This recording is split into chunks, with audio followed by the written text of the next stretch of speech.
크게 아멘으로 화답합니다. 할렐루야. 따라 하시겠습니다. 회개로 재앙을 피하라. 회개로 재앙을 피하라. 이 제목으로 말씀 전합니다. 재앙에는 두 가지 종류가 있습니다. 전쟁과 사고, 사건, 참사 같은 인재가 있습니다. 기근이나 가뭄이나 홍수나 지진이나 전염병 같은 천재지변이 있습니다. 그런데 인재든 천재지변이든 우리가 기억해야 할 것이 있습니다. 그것은 재앙과 재난 가운데 하나님의 심판이 있다는 것입니다. 모든 재앙과 재난이 다 하나님의 심판은 아닙니다. 그러나 경우에 따라 하나님의 심판도 있습니다. 대표적인 것이 하나님이 애굽에 내리신 10가지 재앙입니다. 하나님은 모세를 통하여 그 재앙을 내리십니다. 애굽의 노예로 갇힌 이스라엘 백성들을 해방시키기 위함입니다. 첫 번째 재앙은 피의 재앙입니다. 나일강이 피로 변합니다. 두 번째 재앙은 개구리 재앙입니다. 개구리가 땅과 강물을 뒤덮습니다. 세 번째는 이의 재앙입니다. 티끌이 이가 되어 사람과 짐승을 괴롭힙니다. 네 번째 재앙은 파리 재앙입니다. 파리떼가 애굽인과 그들의 집을 침략합니다. 다섯 번째 재앙은 악질 재앙입니다. 애굽인의 생축이 악질에 걸려 죽습니다. 여섯 번째 재앙은 독종 재앙입니다. 사람과 짐승에게 독종이 생깁니다. 일곱 번째 재앙은 우박 재앙입니다. 우박과 불덩이가 애굽인과 밭의 채소를 파괴합니다. 여덟 번째 재앙은 메뚜기 재앙입니다. 메뚜기가 남은 채소와 나무를 다 먹어치웁니다. 아홉 번째 재앙은 흑암 재앙입니다. 애굽 천지에 3일간 빛이 없는 흑암이 내려옵니다. 이 정도로 두들겨 맞으면 사실 100기를 들어야 정상입니다. 그러나 각 재앙을 맞을 때마다 바로는 완악해집니다. 그 완악한 마음 때문에 바로는 이스라엘 백성들을 해방시키지 않습니다. 드디어 하나님은 최후의 심판을 내리십니다. 여호와께서 모세에게 말씀하십니다. 내가 이제 한 가지 재앙을 바로와 애굽에 내린 후에야 그가 너희를 여기서 내보내리라. 본문에서 모세가 애굽의 바로 왕에게 경고합니다. 여호와께서 이와 같이 말씀하시기를 밤중에 내가 애굽 가운데로 들어가리니 애굽 땅에 있는 모든 처음 난 것은 왕 위에 앉아있는 바로의 장자로부터 맷돌 뒤에 있는 몸종의 장자와 모든 가축의 처음 난 것까지 죽으리니 애굽 온 땅에 전무후무한 큰 부르짖음이 있으리라. 그러나 이스라엘 자손에게는 사람에게나 짐승에게나 개 한 마리도 그 혀를 움직이지 아니하리니 여호와께서 애굽 사람과 이스라엘 사이를 구별하는 줄을 너희가 알리라. 이 말씀대로 실제 마지막 심판이 현실화됩니다. 하나님이 보내신 죽음의 사자가 애굽의 모든 장자를 쳐 죽입니다. 장자가 죽음을 당하지 않은 집이 하나도 없습니다. 애굽 전역에 통곡의 부르짖음이 가득합니다. 반대로 어린 양의 피를 바른 이스라엘의 집은 죽음을 면했습니다. 죽음의 사자가 그 피를 뛰어넘어갔습니다. 결국 그토록 버티던 바로는 이스라엘 백성들을 내어줄 수밖에 없었습니다. 드디어 이스라엘 백성은 해방되어 430년의 노예 생활을 청산했습니다. 그리고 하나님의 뜻에 따라 광야로 나아갔습니다. 여기서 애굽과 이스라엘은 정반대 제로섬 게임이 되었습니다. 애굽의 멸망과 항복은 이스라엘의 축복과 승리였습니다. 애굽의 밤은 이스라엘의 낮이었습니다. 애굽이 당한 죽음의 저주는 이스라엘이 얻은 생명과 구원이었습니다. 이러한 하나님의 심판이 보여주는 것이 있습니다. 그것은 구원과 해방은 피의 죽음을 통해 가능하다는 것입니다. 이스라엘을 구한 것은 이스라엘 집에 발라진 어린 양의 피였습니다. 그 피는 절대적인 구원 조건의 예표입니다. 바로는 9번째 재앙을 맞았을 때 회개했었어야 했습니다. 모세와 하나님께 굴복했었어야 했습니다. 그러면 더 이상의 재앙은 없었을 것입니다. 마지막 하나님의 최후의 심판을 피했을 것입니다. 그러나 바로는 완악하게 하나님의 심판들을 무시합니다. 따라서 마지막 10번째 재앙을 자초합니다. 이 10번째 마지막 재앙을 통해 우리가 얻는 신앙적 교훈이 있습니다. 멸망할 자는 마치 멸망당할 것이 예정된 자처럼 된다. 멸망하도록 예정된 자와 같다는 것입니다. 멸망할 자는 마지막 회개의 기회를 거부한다는 것입니다. 심판의 형벌을 얻어맞아도 회개하지 않는다는 것입니다. 회개하는 척해도 바로 왕처럼 그때뿐이라는 겁니다. 재앙이 물러가면 다시 완악해져 심판의 형벌을 또다시 무시한다는 것입니다. 그로 인하여 결국 더 큰 재앙을 받아 멸망한다는 것입니다. 아울러 우리가 알 수 있는 것이 있습니다. 복 있는 성도는 구원의 피로서 재앙을 피한다는 것입니다. 구원의 피는 어린 양의 피입니다. 어린 양의 피는 그리스도의 피입니다. 그리스도의 피는 모든 저주와 죄와 사망을 이기는 권세입니다. 그러므로 우리는 죄사하는 권세 그리스도의 피를 믿어야 합니다. 그 피를 믿고 회개하고 죄사함 받고 지옥 권세를 이겨야 합니다. 더 나아가 역시 그 피를 의지하여 죄의 형벌을 피해야 합니다. 이렇게 심판을 피하는 길은 회개하고 새 출발하는 겁니다. 그리고 회개한 자답게 더 이상 죄를 짓지 않는 것입니다. 여러분, 바로 왕이 잘못한 것이 무엇입니까? 바로 왕이 애굽을 멸망으로 이끈 이유가 무엇입니까? 그것은 9가지 심판을 받아 9가지 형벌을 받고도 회개하지 않았다는 것입니다. 그로 인해 마지막 최후 심판과 마지막 형벌을 피할 기회를 놓쳤다는 것입니다. 첫 번째 심판부터 9번째 심판은 마지막 심판을 위한 경고들이었습니다. 그러나 하나님이 주신 9번의 경고를 다 무시했습니다. 그로 인해 더 이상 돌이킬 수 없는 마지막 10번째 심판을 받은 것입니다. 본문에서 모세가 마지막 선전포고를 하지요. 왕의 이 모든 신하가 내게 내려와 내게 절할 것이다. 또한 그들이 이렇게 말할 것이다. 너와 너를 따르는 온 백성은 나가라. 그 후에 내가 나갈 것이다. 애굽의 신하들은 사실 이미 8번째 재앙을 맞았을 때 정신 차렸습니다. 애굽 왕은 정신 못 차렸지만 애굽의 신하들은 8번째 재앙 맞았을 때 정신 차렸다고 기록이 되어 있습니다. 그래서 그들이 애굽이 망한 줄을 알지 못하시나이까라고 바로 왕에게 충언했습니다. 그때 모세는 그런 그들이 모세에게 다 굴복할 것이다 라고 예언했습니다.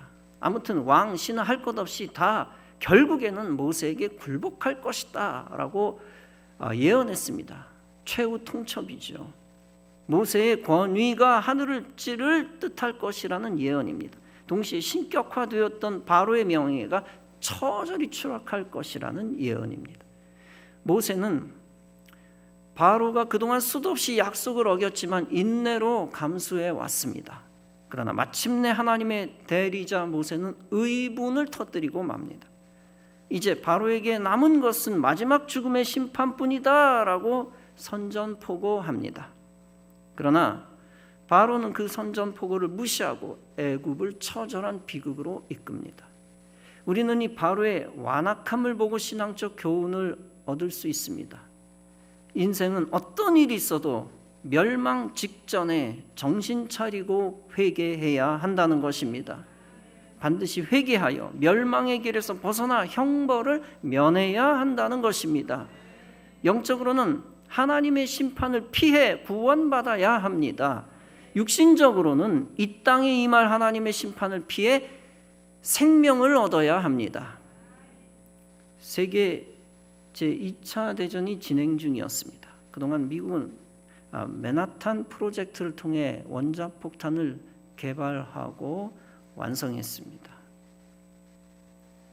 미국은 포츠담 선언에서 일본은 무조건 항복하라고 이야기했습니다. 강요했습니다. 그러나 일본은 항복하지 않았습니다. 결국 1945년 8월 6일 트루먼 대통령이 첫 번째 원자폭탄을 투하하라고 명령했습니다. 그 명령에 따라 원자폭탄 리틀보이가 히로시마에 투하됩니다. 그것으로 인해 히로시마에서 9만 명에서 16만 명이 사망했습니다. 만약 포츠담 선언에서 일본이 굴복했더라면 어떻게 되었을까요? 아마 히로시마 시민들은 죽지 않았을 것입니다. 그러나 일본은 전쟁을 멈출 생각을 하지 않았습니다. 그로 인해 폭격당하여 히로시마는 역사의 비극의 현장이 되었습니다. 원래 처음 투하 지역에서 고려된 곳 중 니가타, 요코하마, 교토가 있었습니다. 교토는 일본의 군수 사업에 있어서 중요한 요충지였습니다. 그리고 일본인들에게 정신적 고향과도 같은 곳입니다. 따라서 원폭 투하 목표 도시로 설정하기에 적합한 도시였습니다. 그러나 교토 원폭 투하를 막는 데 결정적 역할을 했던 사람이 있었습니다. 그는 당시 전쟁 장관에 재임하던 헨리 L. 스팀슨이었습니다. 스팀슨은 신혼여행을 교토에서 보냈던 것으로 알려져 있었습니다. 그러나 사실 그보다는 수십 년 뒤에 교토를 간 적이 있었다고 합니다. 그로 인해 그는 교토에 친숙했다고 합니다. 또 한 가지는 교토가 빠진 이유가 있었습니다. 그것은 전후 소비에트 연방과의 대립을 염려한 정치적 판단 때문이었습니다. 결국 히로시마가 첫 희생양이 되었습니다. 그 히로시마 피폭의 파괴력과 충격은 상상을 초월한 것이었습니다. 도시 하나가 날아갔으니 일본은 더 이상 저항해서는 안 되는 상황이었습니다. 그럼에도 불구하고 즉각적으로 항복하지 않았습니다. 히로시마를 폭격한 후 트루먼은 이렇게 경고합니다. 일본이 항복을 하지 않을 시 원자폭탄 투하는 계속될 것이다. 당시 일본 안에는 두 가지 입장이 맞섰습니다. 첫째는 본토 결전을 계속하자는 주장입니다. 또 하나는 이제 어쩔 수 없다 항복하자는 주장입니다. 이 대립이 맞서는 사이 미국은 두 번째 원자폭탄 투하를 결정했습니다. 일본이 두 번째로 원자폭탄을 투하할 도시로 큐슈 지역 고쿠라를 선정했습니다. 그러나 폭격을 시행하던 당시 변수가 생겼습니다. 고쿠라 하늘이 구름에 가려 시야가 확보되지 못했던 것입니다. 즉 고쿠라 지역 투하 시도는 기상 악화로 인해 실패한 것입니다. 거기다가 폭격기가 고쿠라 상공에 한동안 있기에는 연료마저 부족했습니다. 결국 고쿠라가 빠진 자리를 다른 도시가 메워야 했습니다.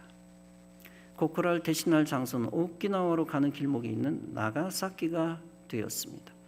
나가사키는 일본 최대 조선소 중 하나가 있었고 주요 군사항이었습니다. 드디어 3일 후 8월 9일 팻맨이 나가사키에 투하되었습니다. 투하 전 나가사키 공습경보가 울렸으며 40분 후 경보가 완전 해제되었습니다. 10시 53분 두 대의 B-29가 포착되었습니다. 그러나 일본군은 그것을 정찰 비행기라고 확정했습니다. 그리고 아무런 경보를 울리지 않았습니다. 결국 투하되었고 나가사키에서 6만 명에서 8만 명 정도가 사망했습니다. 연이은 원자폭탄 투하의 목적은 제2차 세계대전을 끝내기 위한 것이었습니다. 나가사키 원폭이 투하된 지 6일이 지나 8월 15일이 되었습니다. 이것은 애굽이 맞았던 10번째 재앙과도 같은 것이었습니다. 일본은 마침내 연합군의 무조건 항복을 선언했습니다. 전후 일본은 비핵 3원칙을 수용했습니다. 즉 핵무기를 만들지 않으며 갖지 않으며 들여오지 않겠다는 조건입니다. 이 항복으로 인한 영향력은 대단히 컸습니다. 우리나라를 포함해 아시아 일본 식민지들은 자동적으로 독립하게 되었습니다. 원래 미국은 히로시마와 나가사키만 해하고 끝내려 하지 않았었습니다. 미국은 그해 8월 셋째 주와 9월과 10월에 각각 또 투하하려 했습니다. 그러나 일본이 항복을 선언하자 곧 추가 원폭 투하 여부 논의는 종식되었습니다. 이 역사적 사실들도 우리에게 교훈을 줍니다. 앞선 재앙을 경고로 여기지 않으면 후속 재앙이 따른다는 것입니다. 누가복음 13장에 한 가지 재앙이 나옵니다. 예수님 당시 실로암 망대가 무너지는 사건이 있었습니다.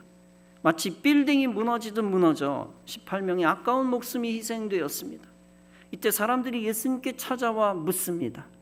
이 사람들의 죄가 무엇이 그리 많기에 저렇게 비참하게 죽었습니까? 그들의 질문에 예수님은 이렇게 대답하셨습니다. 실로암의 망대가 무너져 치여 죽은 18사람이 예루살렘에 거한 모든 사람보다 죄가 더 있는 줄 아느냐? 너희에게 이르노니 너희도 만일 회개하지 아니하면 다 이와 같이 망하리라. 비참한 희생양들은 죄인일 수도 있고 아닐 수도 있습니다. 그러나 분명한 것이 있습니다.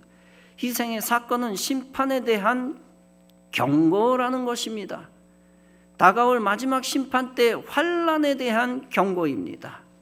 그것을 경고하기 위해 그들은 장렬한 희생의 사명을 감당한 것입니다. 히로시마 나가사키에서 희생당한 자들 중에 한국인도 3만 명이라고 합니다. 당대와 후대를 경고하기 위한 사건의 장렬한 희생자라고 할 수 있습니다. 이 누가복음의 예수님의 메시지는 이중적 의미를 담고 있습니다.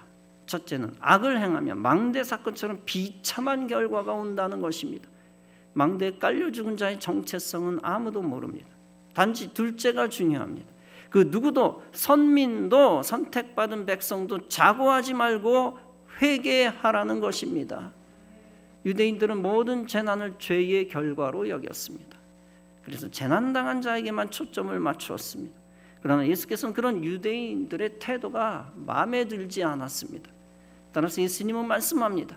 그들이 너희보다 더 죄가 있다는 증거가 없다. 너희도 심판 대상에서 예외가 아니다. 너희도 위선과 죄악과 불신앙에 대해 회개하지 않으면 안 된다. 그러면서 예수님이 기왕 이 사건을 통해 강조하신 것이 있습니다. 그것은 다음의 말과 같습니다. 이런 모습으로 이런 방식으로 너희는 충분히 망할 수 있다.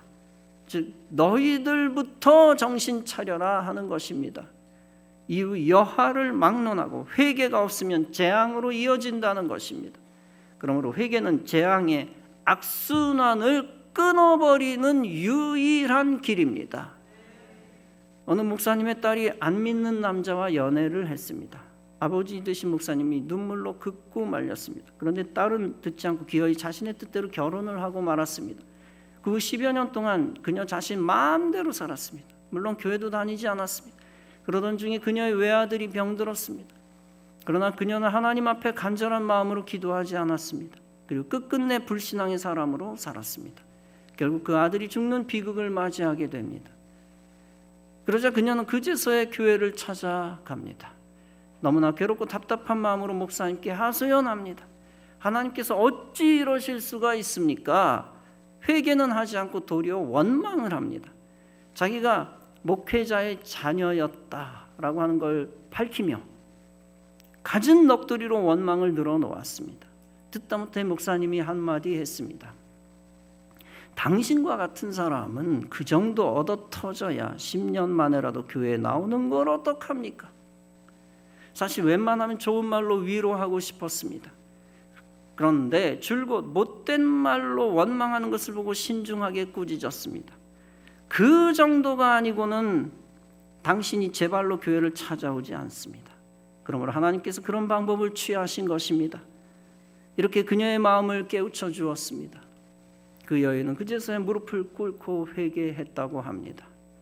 에스겔 3장에서 하나님은 선지자에게 사명을 맡기셨습니다. 다름 아니라 백성들을 회개하게 하는 사명, 깨닫게 하는 사명입니다.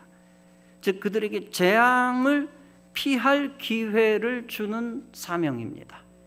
하나님은 에스겔에게 말씀하셨습니다. 인자야, 내가 너를 이스라엘 족속의 파수꾼으로 세웠으니 너는 내 입의 말을 듣고 나를 대신하여 그들을 깨우치라. 가령 내가 악인에게 말하기를 너는 꼭 죽으리라 할 때에 네가 깨우치지 아니하거나 말로 악인에게 일러서 그의 악한 길을 떠나 생명을 구원하게 하지 아니하면 그 악인은 그의 죄악 중에서 죽으려니와 내가 그의 핏값을 네 손에서 찾을 것이고 네가 악인을 깨우치면 너는 네 생명을 보존하리라. 파수꾼에 대한 경고입니다. 백성에 대한 경고이면서 파수꾼에 대한 경고입니다. 이 말씀은 두 가지 의미를 다 담고 있습니다. 첫째, 말씀을 대언하는 설교자의 의무입니다. 설교자는 반드시 성도들에게 회개를 선포해야 된다는 것입니다. 성도가 불신앙과 죄악에 빠졌을 때 설교자는 회개를 강조해야 한다는 것입니다. 그렇지 않으면 설교자가 심판과 책망을 받는다는 것입니다. 둘째, 성도들은 그 말씀을 듣고 반드시 회개해야 된다는 것입니다. 죄를 회개하여 하나님의 심판을 피하라는 것입니다. 더 이상 죄를 짓지 말고 죄로 인한 재앙을 피하라는 것입니다. 첫째는 설교자에 대한 경고입니다. 너 거기 서서 뭐 했니? 파수꾼으로서 뭐 했니? 둘째, 너희 백성들은 파수꾼의 외침을 듣고 무엇을 했느냐? 무시무시한 경고를 하고 있는 것이죠. 어렸을 때부터 알코올 중독자인 아버지 밑에서 자란 형제가 있었습니다. 이들이 자라면서 본 것이라고는 뻔한 것이었습니다. 술에 찌든 아버지가 싸움을 하는 것이나 착한 어머니를 구타하는 것입니다. 이 형제 중 형은 자라서 아버지처럼 알코올 중독자가 되었습니다. 반대로 동생은 금주 운동가가 되었습니다. 같은 아버지 밑에서 자란 두 형제가 어떻게 서로 다른 인생길을 갔을까요? 이에 대해 호기심을 가진 어떤 사람이 묻습니다. 먼저 형에게 물었습니다. 당신은 어째서 알코올 중독자가 되었습니까? 이에 대해 형이 대답합니다. 그럴 수밖에 없지 않습니까? 내가 자라며 배운 것이라고는 술 사오는 것, 또 본 것이라고는 술 마시는 것뿐입니다. 그러므로 내가 알코올 중독자가 되는 것은 당연하지 않습니까? 그러나 동생의 대답은 같은 사안에 대해 달랐습니다. 그럴 수밖에 없지 않습니까? 내가 자라며 보고 배운 것이 아버지가 술 마시고 주정하는 것뿐입니다. 따라서 내가 어떻게 그 지긋지긋한 술을 가까이 하겠습니까? 내가 금주 운동가가 된 것은 당연한 것 아닙니까? 여러분, 두 사람이 다 그럴 수밖에 없지 않느냐라고 합니다. 그러나 한 사람은 운명에 삼켜진 어리석은 인생을 살아야 했습니다. 반대로 다른 한 사람은 운명을 극복해 창조적인 삶을 개척할 수 있었습니다. 성도는 과거 핑계대며 과거의 죄에 연연하거나 머물러서는 안 됩니다. 성도는 하나님 없는 세상의 부귀영화에 집착해서도 안 됩니다. 반대로 성도는 반드시 회개하여 그리스도의 피로 죄사슬을 끊어버려야 합니다. 대대로 흐르는 저주의 사슬도 끊어버려야 합니다. 그로 인하여 저주와 재앙과 형벌과 환난을 예방하고 피해야 합니다.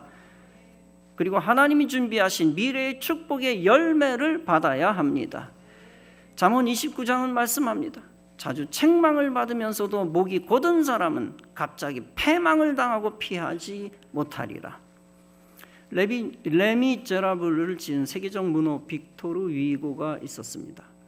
어느 날 외동딸 레오포르딘의 시체가 세느강에서 발견되었습니다. 옆에는 유서가 발견되었습니다. 아버지의 심한 외도와 과음, 거기에 짓눌려 사는 비참한 엄마 때문에 살 의욕을 잃었다는 유언입니다. 위고는 이 유서를 보고 이것은 나를 향한 하나님의 심판이다 라고 외치며 회개했습니다. 완전히 새 사람이 되었습니다. 공무원이 되어 헌신적으로 일해 프랑스 교육부 장관까지 지냈습니다. 그리고 프랑스 국기인 3세기의 유공자가 되었습니다. 독실한 신앙생활을 하며 그의 문학도 더욱 깊어갔고 전 세계를 감동시켰습니다. 이렇게 한 사람의 회개는 자신과 세계를 바꾸어 놓았습니다. 역대하 7장은 말씀합니다.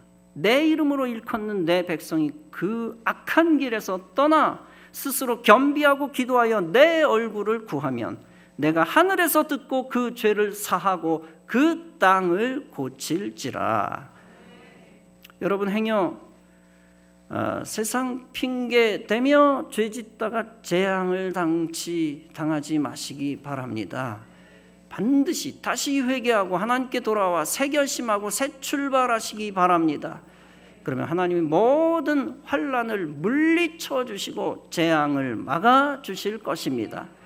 인생을 살리는 회개의 영이 여러분 가운데 일생 끊임없이 임하기를 바랍니다.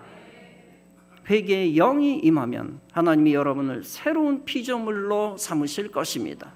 그리고 여러분의 인생의 터를 황무지에서 옥토로 바꿔 주실 것입니다. 여러분 모두 회개로 마지막 재앙을 피하고 축복의 열매를 만들며 하나님께 영광 돌리시기를 주님의 이름으로 축원합니다. 기도하시겠습니다.